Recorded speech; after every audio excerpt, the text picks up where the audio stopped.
Creating a game is a very long-winded process sometimes. We'll generally start with an idea of what sort of experience we want to make, and it's one that's built upon trying to get to a game experience as quickly as possible, and then playing it and playing it and playing it and changing it and thinking it and being inspired by what you're playing.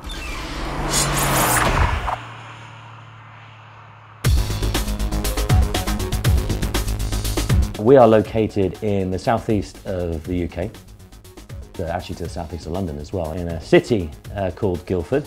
The newest game from Criterion is Need for Speed Most Wanted. We're very excited about it. It's an open world driving game where players race, chase and explore and compete to be most wanted amongst their friends. Right at the very top of the game, we decided to shake it up and say pretty much every car, these wonderful vehicles that we have in the game, is available for you to drive right from the very start of the game.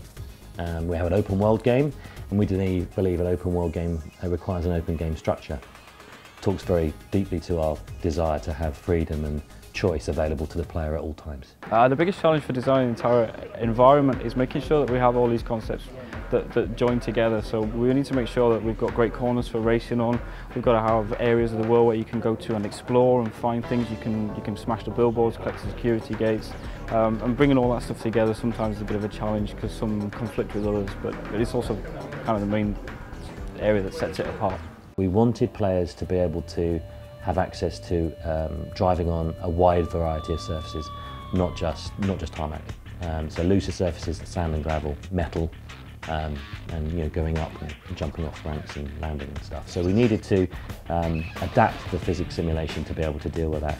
In addition, it's an open world game. It shouldn't be underestimated how difficult that is to build, because when you want to offer a player freedom and choice, you have to embrace the fact that they will choose to do things that you can't anticipate.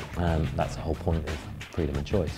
And so we need to be able to give them a handling model in the cars that feels realistic, that allows them to be able to drive the cars fast and have fun, but also responds to them, making a very high number of frequent direction changes.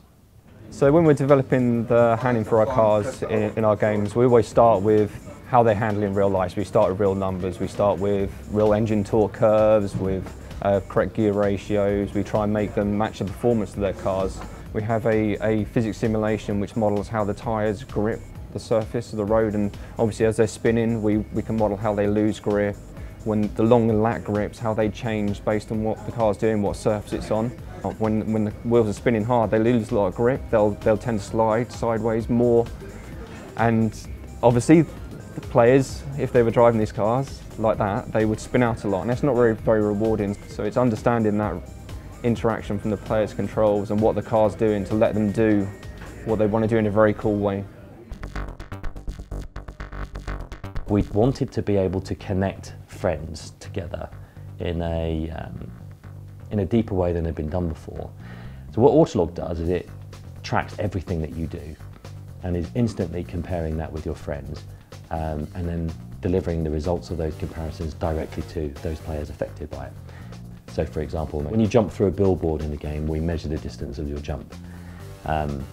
And if you have the largest jump through that particular billboard in comparison to your friends, we'll put your face on the billboard, and that gets it broadcast to all of your friends as well. So you can be driving around Fairhaven and you're seeing these pictures of all of your friends up around on the billboards where they own the longest jump, calling out to you almost, hey, come and beat me. There really isn't anything as satisfying as crashing a Porsche 911 through a picture of one of your friends to try and beat them.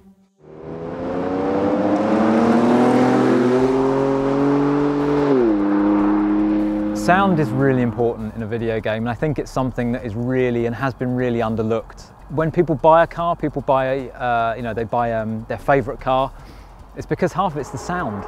If you like cars, you don't have to see the car to know what car's coming. You know the sound of an Aston, you know the sound of a Maserati, you know the sound of a Lamborghini. They've all got their own characteristic sounds.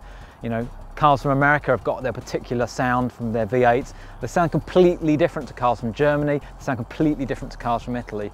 Over the years of recording cars, we've evolved the process. We pretty much put a microphone everywhere now. We're starting to do a lot more with the cars, and we capture interior, exterior, we capture from the front, from the back, and even from distance we capture pass-bys. You know, there's quite a lot of channels now involved in the recording process, and I'm sure as we go forward we will evolve that further still, and it'll be even more complex. And we believe that our studio values of fun and accessible video games, are very highly connected and centered around friends, is even more relevant to today and over the next, into the future of where games are going than it ever has been. So we're really excited about the future. My favourite car, I do love the Shelby Cobra 47. That's an amazing car. But I discovered the SLS. I think it's, the more I look at it, the more I think it's a beautiful looking car. Oh, bloody hell. How am I supposed to answer that? What is my favourite car? Depends what day of the week it is.